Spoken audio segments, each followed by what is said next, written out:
I probably started writing when I was in my teens, so kind of 15, 16, maybe earlier, and it was partly,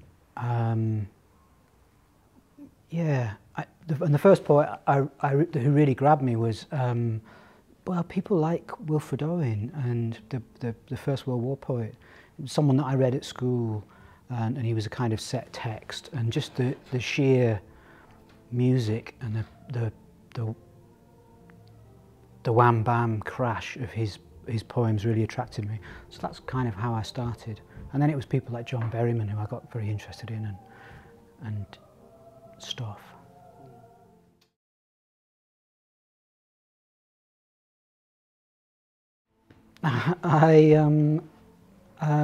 No, not really. I tend to sit down with a blank sheet or a blank document, and I just kind of start. But there's usually something to say that is kind of misleading, because there's usually something that's caught my attention. Usually in the back of my brain, in the kind of reptilian part of my brain, where I'm not really aware of it. And it seems to be important that I'm not really very aware of it, so that when I come to put something down on the page, it comes out fresh and with a sense of kind of exploratory excitement, really. That seems important to me, that I'm kind of exploring something rather than finding something that's I've already thought, you know.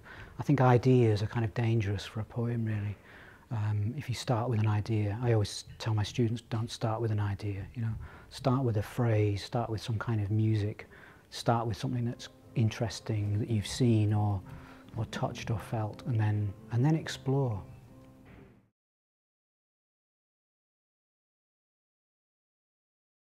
I hide everything and transmute it through something that isn't anything to do with me. So that seems to be my technique, really. That if it's fatal, it's not fatal, but it's really good to be. You have to be emotionally engaged with your material, but I find that I have to transmit that kind of emotional engagement through things, through objects, through really the language that becomes symbolic, through symbols in a poem. And I think that's kind of what happens. So, and I'm kind of being flippant when I say that I hide it all, but there's an element of that you draw on things that mean something to you, things that you draw kind of emotional power from, but you maybe don't ever address those directly. My process is kind of about indirection, I think. But then you find that you've revealed things that you never thought that you were in your poems anyway. So you're doubly an idiot, you know.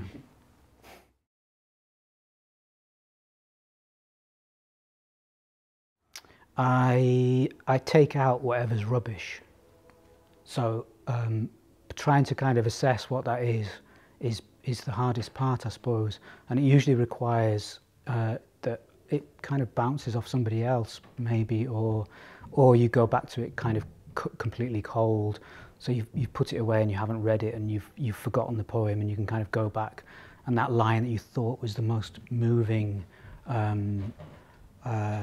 expressive, beautifully musical line, read in the cold light of day, becomes, you know, the tangle and ridiculous kind of thing about an ice cream cone that you've ever read, you know. So it requires that you kind of go back with a cold eye and a kind of cold heart again, I think, and look at stuff. But there's not really a set of rules or a kind of rule book or a guaranteed way of brushing up a kind of poem. A poem has to have a kind of necessity, I think. If it doesn't have a kind of necessity to start with, then I think you're kind of onto a loser. You know, if there isn't some kind of energy in the poem that comes from its kind of content and what it was written out of, if that necessity isn't there, then you're working with something that's kind of a bit floppy and dead on the page already. So actually I tend to write a lot and kind of get rid of a lot, and try to kind of, I edit obviously, but I would rather write a new kind of version, or I'd rather work through kind of version after version. So if I write that poem about the cat, you know, I'll write another one about the cat a few weeks later and a few weeks later, and then I might have forgotten about the cat, and I might write something else that incorporates something from that earlier draft, because it's still kind of hovering about in my mind. But that works for me. I like that. So I have to capture something kind of essential and necessary in that first draft. It's seldom that the unpromising kind of first draft is worked into something usable and good, I think, for me. But it's personal for everyone, I think. It's different. It's horses for courses, I think, as they say.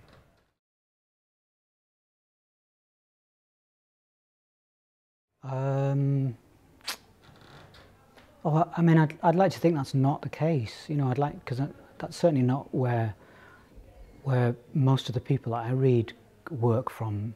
They actually require that their poems are read in order for them to become fully kind of manifest and working. So I hope that isn't the case. But you know, it's a strange business. You're working on your own with pages and documents, and it might be quite easy to forget that this thing has to go out into the world and kind of make its way and make, again, kind of be as necessary for a reader as it is for you when you're writing it, you know.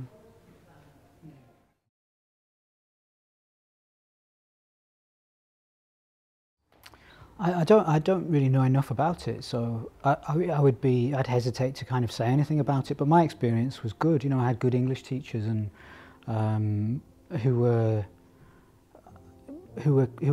kind of interested in, you know, the way these poems worked. You know, they weren't necessarily interested in their illustrative powers. They were interested in the kind of the language, the words on the page, and I think that was a positive experience for me. But I don't know enough about how it's taught these days, having no kind of school teaching experience. But there seems to be a lot of it on the curriculum, which is good. Yeah.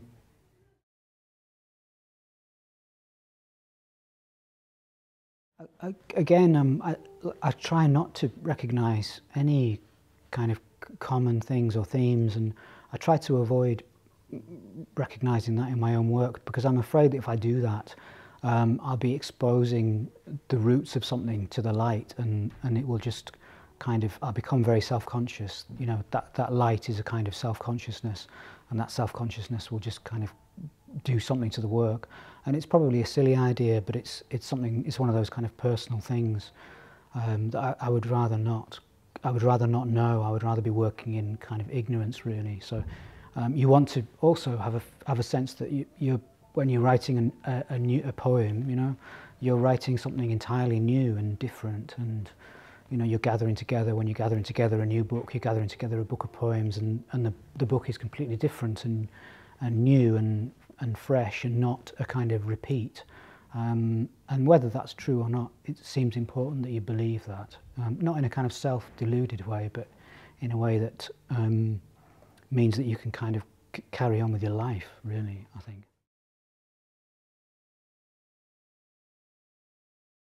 So it came out in November in 2012. It's a book called Havocs. It's really good.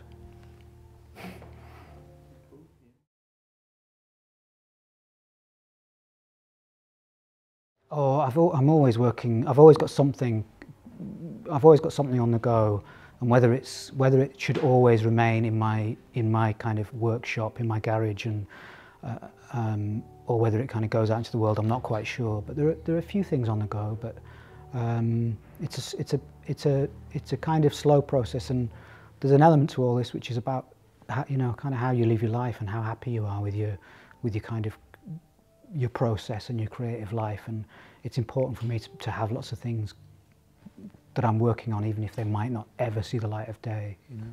So there's always something, but I tend to keep my mouth shut about them as well, you know, because they're a private pleasure. Mm.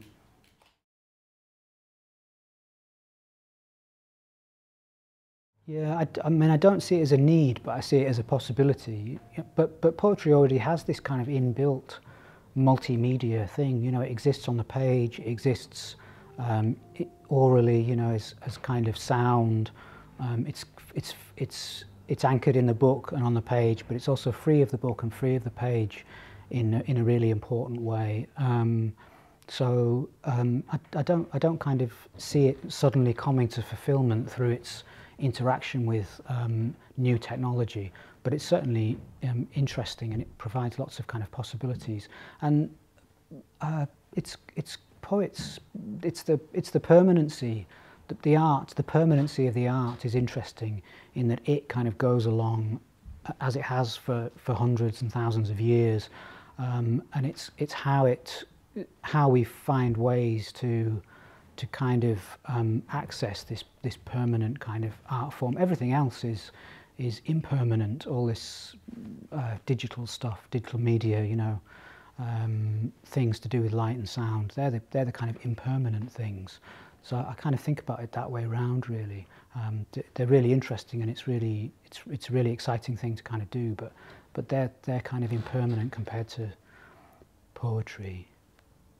Mm.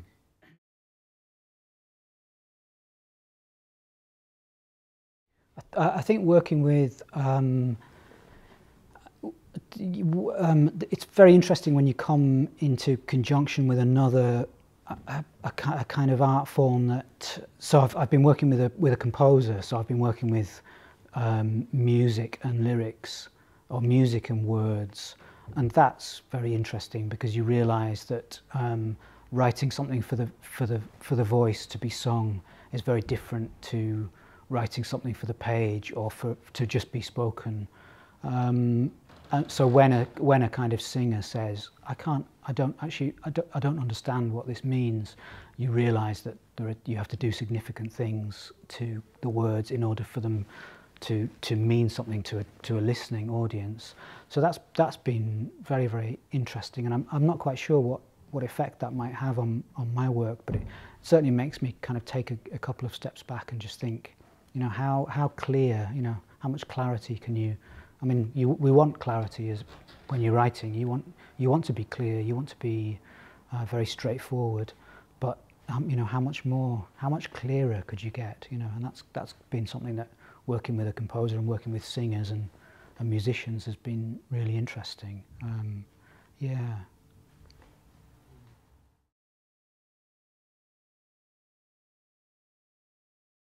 I mean, there's just so. I mean, I stumble and I stutter because there's so much. You know, we live in a kind of rich, poetically kind of rich culture at the moment, and I'm kind of at a loss because there's just so much. Everything from you know, very interesting the very interesting pamphlet series that Faber are doing, where they're publishing a kind of not a full collection, but they're just doing a little taster and kind of bringing some poets towards their first book, and that seems very interesting. What else? Things like, you know, Kate Tempest, who you had last night, where it's a real kind of, it's work that comes alive, kind of spoken and comes alive through her performance. But I'm interested to see her stuff on the page as well and see what happens there. So there's just a lot. There's a lot going on. It's not necessarily young people either. Let's not forget, you know, that there are, you know, we've got this great wealth of older poets, and we live in a kind of rich, culturally, poetically rich environment at the moment. So, goodness, just too much, you know. Not too much, like I want to stop it, but you know, there's a lot to enjoy.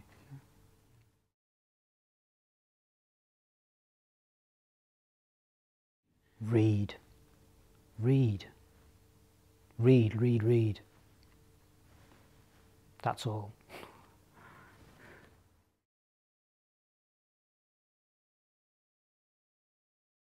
I think that it feels necessary if it feels like something is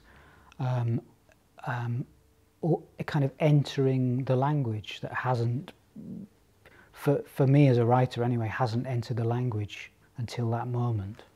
So that I think is a kind of necessity.